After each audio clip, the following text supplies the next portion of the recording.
स्वागत है साथियों विकास शर्मा क्लासेस में। और मैं आपके सामने लेके आ रहा हूँ सेट का ऑफिशियल आंसर की, जो साइट पे आपको मिल जाएगा। मैंने वहीं से डाउनलोड करके आपको बता रहा हूँ, तो फटाफट आप आंसर्स देख लीजिए। कुछ आंसर्स इसमें मुझे डाउटफुल भी लगे हैं कि उन्होंने सही मान लिया उन आंसर्स को। तो फर्स्ट क्वेश्चन था आपका, अध्यापन अधिगम प्रक्रिया की क्या समानता है। इसका आंसर बी है, उनकी व्यक्तिगत आवश्यकता के अनुसार सहायता प्रदान करना। सेकंड का है, एक शिक्षक का प्राथमिक कार्य छात्रों के अधिगम को प्रोत्साहित करना और प्रेरित और मार्गदर्शित करना, ये आंसर रहेगा इसका। थर्ड जो इसमें दे रखा है आपको, रिक्त स्थान की पूर्ति करना था पर एक आरेख तैयार करें, इसमें विश्लेषण स्तर उन्होंने आंसर दिया हुआ है। फिर आपका फोर्थ नंबर का जो क्वेश्चन है, इसमें दे रखा है कि शिक्षाविद थे जिन्होंने दिया था, फ्रोबेन ने दिया था ये शिक्षाविद किंडरगार्टन का। फिर आपका आता है मॉक का, ये स्वयं का, जिसमें आता है ए ऑप्शन आता है, ई ट्यूटोरियल, ई टेक्स्ट, पठन सामग्री, स्वमूल्यांकन परीक्षण। तो आप चेक करते रहिए फटाफट। यूजीसी द्वारा नवीनतम नियमों और विनियमों के अनुसार साहित्यिक चोरी का ये 10% की अनुमति है यूजीसी के द्वारा। तो ये क्वेश्चन नंबर 6 हो गया है आपका। फिर क्वेश्चन नंबर 7 में जो आंसर दिया हुआ है, निम्नलिखित में से गुणात्मक शोध सर्वेक्षण, ये बिल्कुल सही आंसर है। और यहाँ पर सुविधाजनक जो नमूनाकरण तकनीक का प्रयोग किया है, जो 15 से कम डेटा लिया गया है, ये एक अप्राचलिक परीक्षण है, नॉन पैरामेट्रिक टेस्ट है। इसमें अधिकतर जितने भी स्टूडेंट वो पैरामेट्रिक टेस्ट करके आए हैं और उनको ये डाउटफुल लग रहा है, लेकिन मेरे हिसाब से ये आंसर सही है, क्योंकि 15 से कम जो डेटा होता है उसको अपन आप क्वालिटेटिव में लेते हो, गुणात्मक डेटा में लेते हो। और गुणात्मक डेटा में इसलिए लेते हो तो इसमें यहाँ पर आंसर भी लगेगा नॉन पैरामेट्रिक टेस्ट। क्लियर है बेटा। 15 से कम, 30 से कम तो टी टेस्ट में आ जाते हैं, लेकिन 15 से कम जो डेटा होता है उसको गुणात्मक डेटा लेते हो, क्वालिटेटिव में लेते हो, तो वो नॉन पैरामेट्रिक टेस्ट लगेगा वहाँ पर। अब देखिए 9th नंबर का जो क्वेश्चन है, एक अनुसंधान के माध्यम से प्राप्त आंकड़ों का विश्लेषण करने के लिए निम्नलिखित में से कौन सा सॉफ्टवेयर उपयोगी है। यहाँ पर SSPS आ रखा है आंसर, तो आप कर लीजिएगा इसका भी आंसर। निम्नलिखित में से कौन सा अनुसंधान साक्षात्कार के प्रकार से संबंधित नहीं है। तो यहाँ पर अव्यक्तिक आ रहा है, तो इसे भी देख लीजिए। अब गद्यांश के क्वेश्चन देखिए, बहुत सिंपल से क्वेश्चन थे गद्यांश के। तो पुनः जीवित, ये सबका सही होगा लगभग। इनिशियल भारतीय संस्कृति को करना चाहते थे पुनः जीवित यानी रिवाइव। और ऐश्वर्य को यहाँ पर अधिकतर जितने भी स्टूडेंट हैं 90% या 90 या हाँ मुझे लगता है 95% जिन्होंने आंसर मूल्य ही किया है इसका, लेकिन इन्होंने आंसर धन को माना है। किस हिसाब से माना है ये मुझे भी अभी समझ नहीं आ रहा है। अब देखिए आगे, निम्नलिखित में से कौन सा उपरोक्त अनुच्छेद के अनुसार पश्चिमी समाज द्वारा सामना किया जाने वाला मुद्दा नहीं है। ईश्वर में विश्वास की कमी, ये आपका आंसर दिया हुआ है, ये बिल्कुल सही है। गोयथे के अच्छे परिचय के बिना कोई भी जर्मन शिक्षा पूर्ण नहीं मानी जाएगी, इसमें सी आंसर रहेगा। और 15 में देखिए, लेखक के अनुसार एक हमारी शिक्षा प्रणाली राष्ट्रीयकरण रही है, इसमें आ जाएगा ये सभी। ठीक है। अब देखिए, एक सम्मेलन या एक बैठक तथा एक मेला या जुलूस एक संचार घटना वाला है। समाचार पत्र, रेडियो इनको माध्यम बताया है। तो फोन, कंप्यूटर, उपग्रह और इंटरनेट को इन्होंने प्रौद्योगिकी या बोली है टेक्नोलॉजी, जिसका आंसर दिया है। फिर आता है आपका क्वेश्चन, संचार में व्याख्या प्रक्रिया क्या है, इसमें प्राप्त करता आएगा। फिर आपका डिसेंट्रलाइजेशन आ जाएगा, जो अधिक चिंता का विषय वह है, डिसेंट्रलाइजेशन इसका आंसर रहेगा। फिर पर्यावरणीय तनाव, प्रतिस्पर्धी उद्दीपन, व्यक्तिपरक, ये इसमें आंसर आएगा। शारीरिक बाधा, अधिकतर लोग इसमें भावनात्मक बाधा में फंस गए होंगे या शोर में फंस गए होंगे, लेकिन जो इसका आंसर दिया है ऑफिशियल वो आ रहा है शारीरिक बाधा। इशारे, घुरघुराना और मुँह बनाना किसके उदाहरण है, गैर मौखिक संचार के। ठीक है। और जो आपकी ये श्रृंखला, बहुत ही पैटर्न इसका बहुत टाइट पैटर्न था इस श्रृंखला का, तो इसका आंसर आ रहा है 1788। ठीक है, आपने अब तो सोल्व कर लिया होगा, अब तक तो 1788 आ रहा है इसका। और आपका ये क्वेश्चन है, शाम की एक पुरानी होंडा बाइक खरीदी थी, मरम्मत 1500 के खर्च, इसका जो आंसर है 8485, 8685 ये आ रहा है इसका। फिर आपका आता है क्वेश्चन, 3 एथलीट्स PQR, ये बिंदु P 40 मीटर की गति से दौड़ता है 15 मिनट बाद, इसका जो आंसर है वो है 600 आंसर आएगा इसका। तो उम्मीदवारों के बीच एक चुनाव हुआ था, उसमें विजेता कुल मत 82%, और वो मतों के चुनाव में जो भी बहुमत मिला है वो उसका आंसर आ जाएगा कि कुल मतों की संख्या 6000 आ जाएगा इसका। ओके। यहाँ पर एक क्वेश्चन है 25, यहाँ पे देखिए, इसमें आपको एक संबंध बताया गया है। इस संबंध से आपको निकालना था कि PQ का क्या पोता है, तो कैसा संबंध दिखाएगा। तो इसमें कोई संबंध नहीं मिलने की वजह से ये आ गया था, इनमें से कोई नहीं। फिर आपका आता है, सभी आयत वर्ग है, कोई भी आयत नहीं है, कोई भी वर्ग आयत नहीं है, तो इसका आंसर आया EAO। ठीक है। सूट ग्रेमी ये था आपका, यानी वह सादृश्य चुनना था आपको इसमें, तो वर्षा तरबतर आ रहा है। ठीक है। देखिए अब आगे, यानी कालिक और मेला हो रहा है तो वर्षा तरबतर आ जाएगा इसका। क्वेश्चन नंबर 28 का आंसर आ रहा है, जो कवि बता रखे थे इसमें कुछ प्रश्न उत्तर है, कुछ उत्तर पर लेखक है, सभी लेखक कवि है, तो इसका आंसर आ जाएगा बी, फर्स्ट और फोर्थ। ठीक है। और ये एक दूसरे व्यक्ति पर चाकू मारने वाले को गिरफ्तार किया जाना चाहिए। ऑपरेशन करते समय सर्जन दूसरे व्यक्ति पर चाकू घोंपते हैं, इसलिए सर्जनों को क्या माना जाएगा, तो यहाँ पे दुर्घटना का भ्रम आ जाएगा। क्लियर है। अब देखो, अब आपका क्वेश्चन आता है न्याय प्रणाली के अनुसार व्याप्ति के, इंग्लिश वाले भी देख लीजिए, न्याय व्याप्ति के जो व्याप्ति का है इसमें आंसर आ रहा है बी सी डी।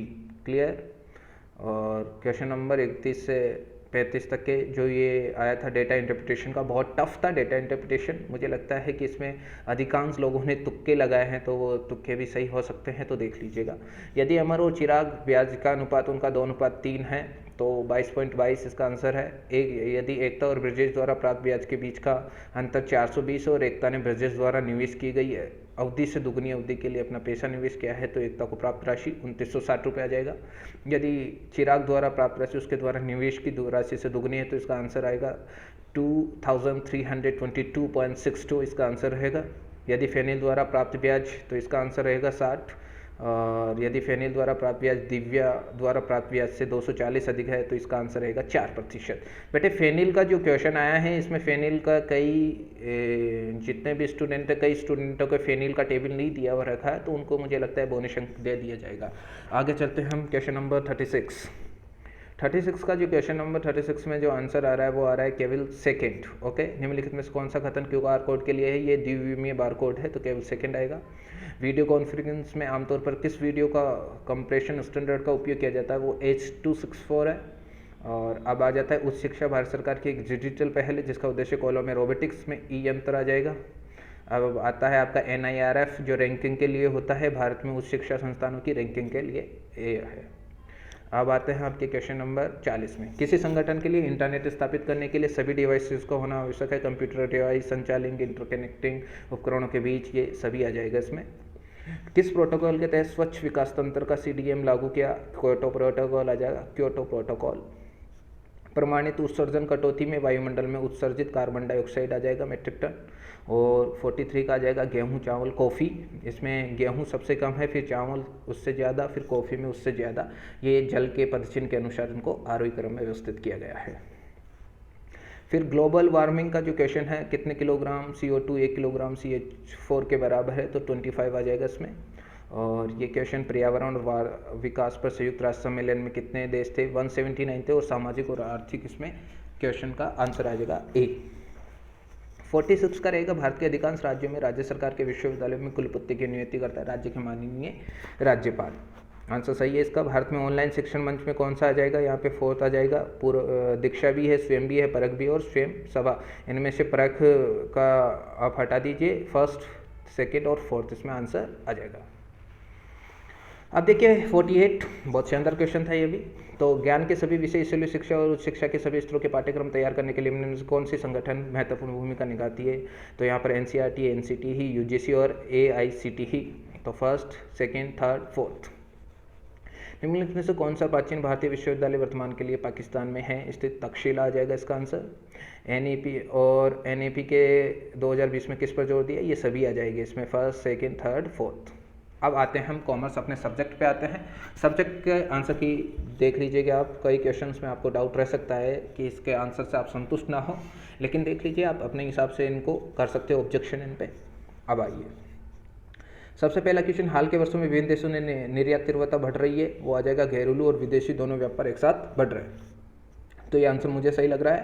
तो अब देखिए सेकेंड, एक अर्थव्यवस्था में समाजवादी व्यवस्था अंतर्राष्ट्रीय व्यापार के लिए एक बाधा है।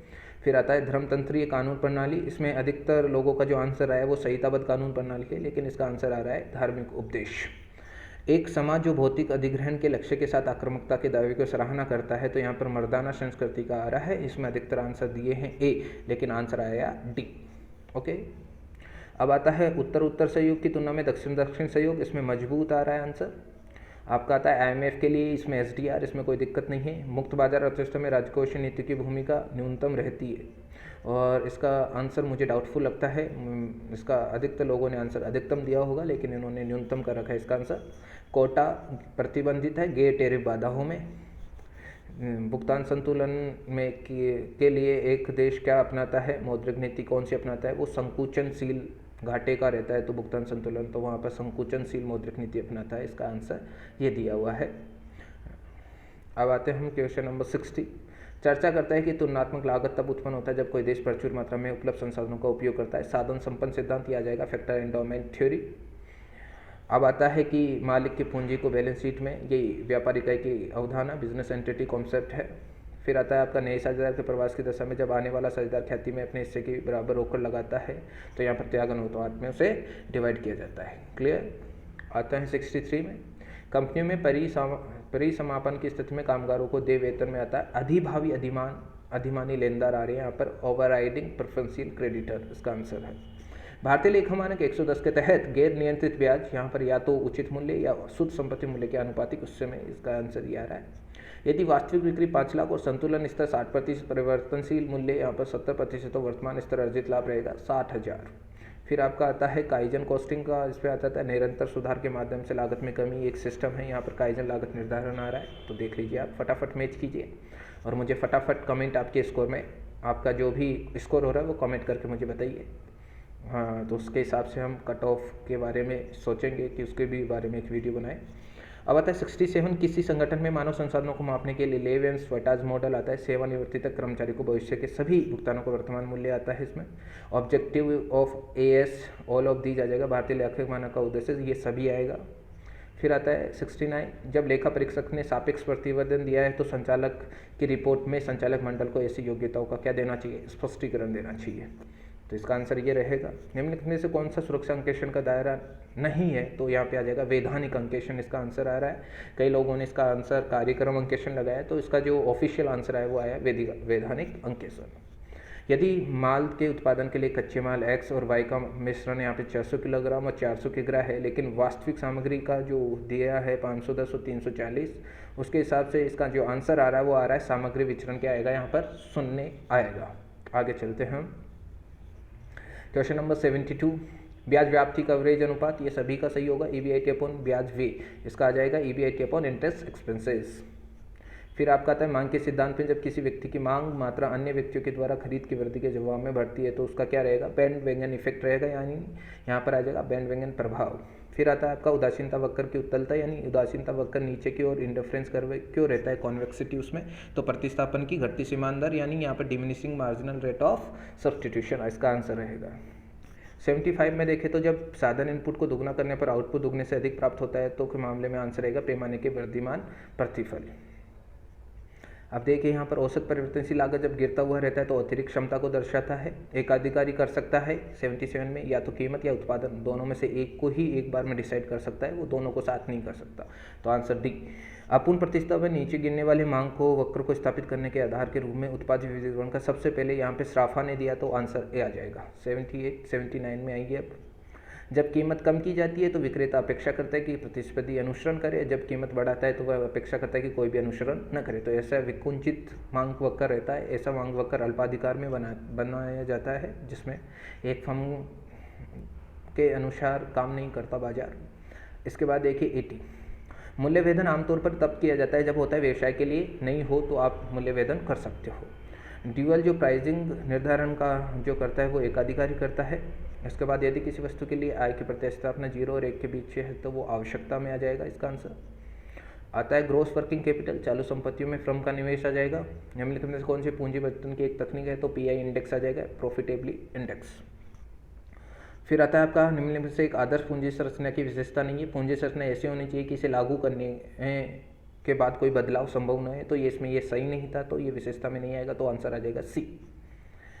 फिर आपका आता है क्वेश्चन नंबर 86, एक फर्म की लाभांश नीति अप्रासंगिक है, वो आ जाएगा MM मॉडल, यानी मोदी ग्लानी मिलर ने ये दिया था, जो डिविडेंड बांटने या ना बांटने से उन्होंने बताया था कि वैल्यू ऑफ फर्म पे कोई फर्क नहीं पड़ता।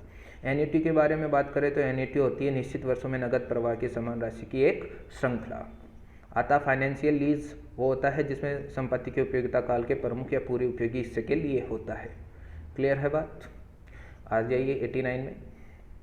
यहाँ पे क्वेश्चन आ रहा है लाभांश दृष्टिकोण इक्विटी पूंजी की लागत का सूत्र आ रहा है, तो इसमें आ जाएगा आपका dividend per share eight end of the year और मार्केट प्राइस आ जाएगी आपकी बिगनिंग ऑफ द ईयर, यानी वर्ष के अंत में प्रति शेयर लाभांश और वर्ष के शुरुआत में प्रति शेयर बाजार मूल्य आ जाएगा इसका। 90 क्वेश्चन देखिए, इसमें GDR का है तो इसमें आंसर आएगा बी। GDR का धारक GDR के शेयरों में परिवर्तित किए बिना संबंधित कंपनी में वोट देने का हकदार रखता है। हालांकि ये सही नहीं है, तो सही नहीं है यही पूछा गया, तो answer B.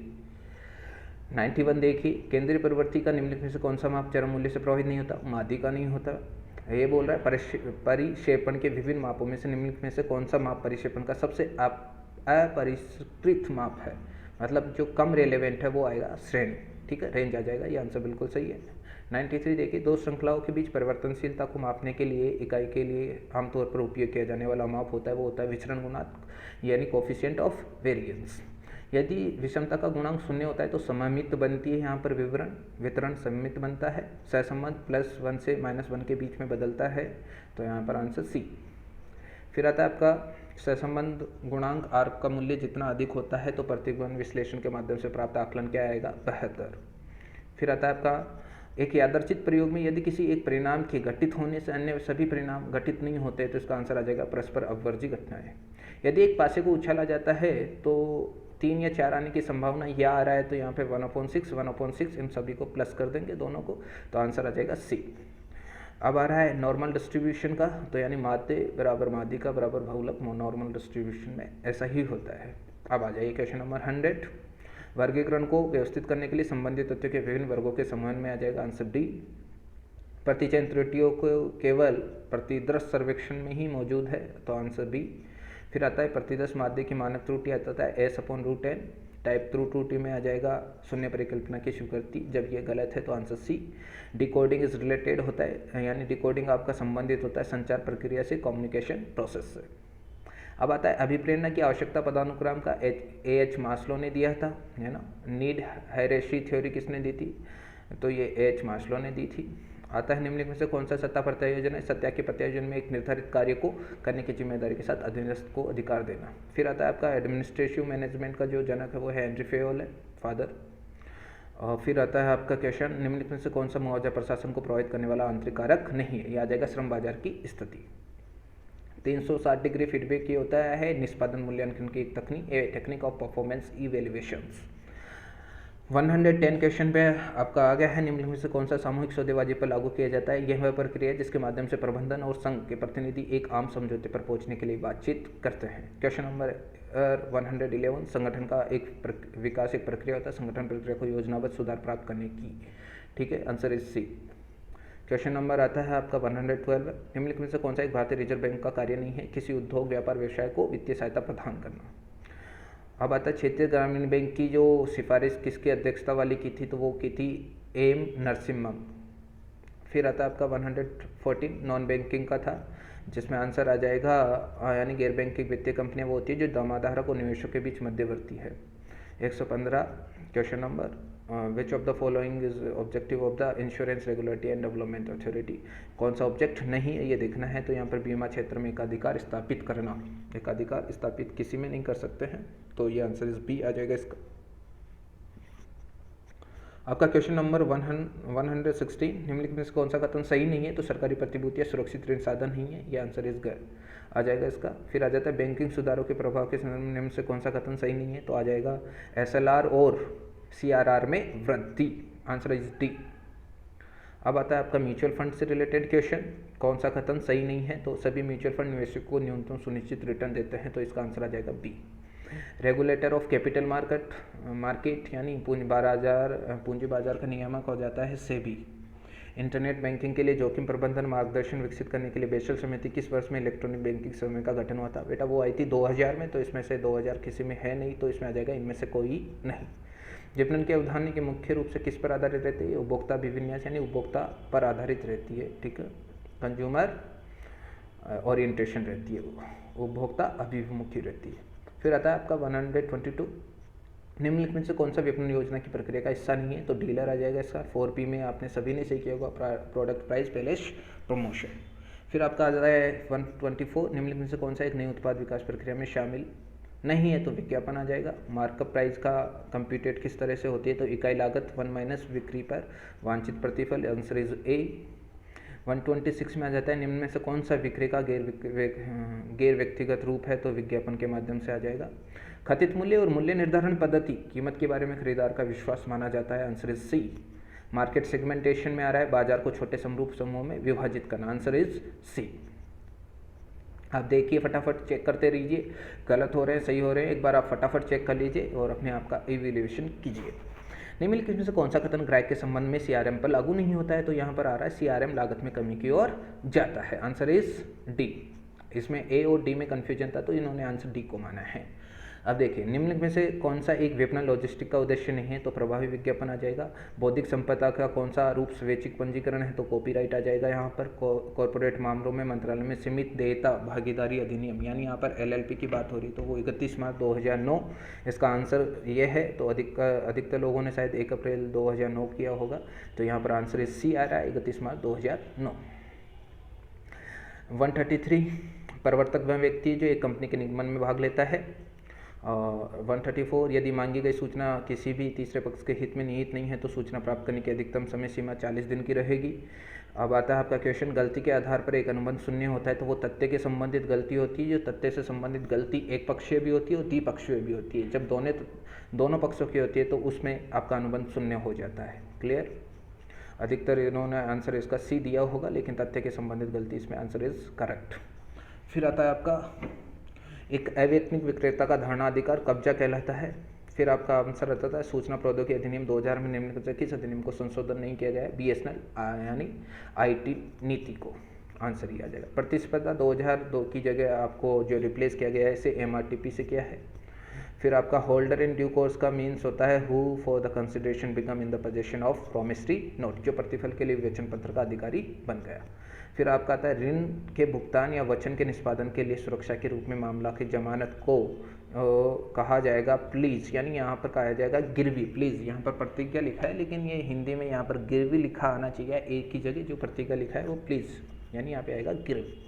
Okay, answer is a. English के हिसाब से आएगा आंसर ए। अब 141 जिसका आंसर टैक्स की कैलकुलेशन करना था। श्रीमती मीना 31/2012 को अपने आभूषणों का 9000 में बेचे, जिसको जून 2000 में 64,400 में खरीदा था। बिक्री से आए 28/2/2020 को उन्होंने 4 लाख को आवश्यक घर खरीदा। इसका जो आंसर आ रहा है वो आ रहा है ए, 3,96,202। अब आता है आपका क्वेश्चन नंबर 142। आश्रित विकलांग परिवार को 75,000 की कटौती अधिकतम मिल सकती है एटीडीडी के। आपका अब आता है आंसर, निम्नलिखित में किस वस्तु को वस्तु एवं सेवा कर के अधिनियम के दायरे से बाहर नहीं रखा गया है। नहीं रखा गया है तो कई लोग इसका आंसर ए बता रहे, तो इसका आंसर आएगा सी, मानव उपभोग के लिए शराब की आपूर्ति। केंद्र सरकार द्वारा स्थापित राष्ट्रीय खोल कोष में अनुदान पर 100% आपको डिडक्शन मिलेगा। अब आता है 145, ये आ रहा है एटीसी का क्वेश्चन, जिसमें आपको कटौती अधिकतम 1.5 लाख की बनती है, तो यहाँ पे 1.5 लाख से ज़्यादा हो रहा है अमाउंट, तो यहाँ पर आ जाएगा आंसर इज सी, मैक्सिमम कटौती 150। ओके, 146 अवकाश जो भोपाल की एक कंपनी में कार्यरत है, मूल वेतन 1,68,000 प्रतिवर्ष प्राप्त करता है और महंगाई भत्ता मूल वेतन का 1/3 है, जिसे पीएफ अनुदान के लिए माना जाता है। उन्होंने 1600 रुपये का मकान किराया भत्ता प्रतिमाह मिलता है, जिनमें उन्होंने आधा कर योग्य नहीं है, तो इसमें आएगा वास्तविक किराए की राशि 32,000। इसका आंसर 146। अब देखिए आंसर इज 147। यहाँ पर दे रखा है कि संभाव्य के पास 2 भागों वाली एक गृह संपत्ति, जिसमें एक एलओपी एक सेल्फ ऑक्यूपाइड प्रॉपर्टी हो जाती है। 36,000 का वार्षिक किराया आता था, पूरे घर के लिए 27,000 नगर पालिका का भुगतान किया गया था। तो इसमें जो शीर्षक के तहत आने वाली आय आएगी, जो हाउस प्रॉपर्टी में आएगी, वो आएगी 31,500। 148 ग्रेजुटी की जो अधिकतम लिमिट है ग्रेजुटी एक्ट में 1972 का, वो है 20 लाख का एग्जेम्पशन लिमिट है। अब आता है शांतिलाल के बिना किसी प्रतिफल अपना घर अपने एक एचयूएफ के पक्ष में हस्तांतरित कर देता है। घर के किराए की कुल आय आ जाती है 1,20,000। किसके पक्ष में कर योग्य होगी? ये केवल शांतिलाल के ही पक्ष में कर योग्य होगी।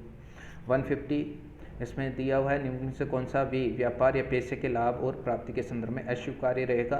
वो जीएसटी अधिकतर लोगों ने आंसर दिया था, लेकिन इसका आंसर आएगा बी, जो ऑफिशियल आंसर इसका दिया गया है। तो आप सभी ने अपने क्वेश्चन चेक कर लिए होंगे, तो आप फटाफट कमेंट कर दीजिए कि आपके कितने मार्क्स बन रहे हैं टोटल 150 में से, उस हिसाब से आपकी कट ऑफ डिसाइड हो जाएगी। तो मैं आप सभी विकास क्लासेस से जुड़े रहिए। आपने इतना समय दिया, ये आंसर की बिल्कुल ऑफिशियल है, इससे आप सेलेक्ट इससे आपको पता लग जाएगा कि आपके कितने सही है और कितने गलत है। और जिस क्वेश्चन में आपको डाउट लग रहा है, कन्फ्यूजन है, उसके लिए आप ऑब्जेक्शन उठा सकते हो। और इसी के साथ आपने समय दिया, इसी के लिए धन्यवाद। बने रहिए विकास क्लासेस में और देखते रहिए विकास शर्मा क्लासेस। और लाइक कीजिए, सब्सक्राइब कीजिए, कमेंट कीजिए ज़्यादा से ज़्यादा। तो धन्यवाद, आज के लिए इतना बहुत है।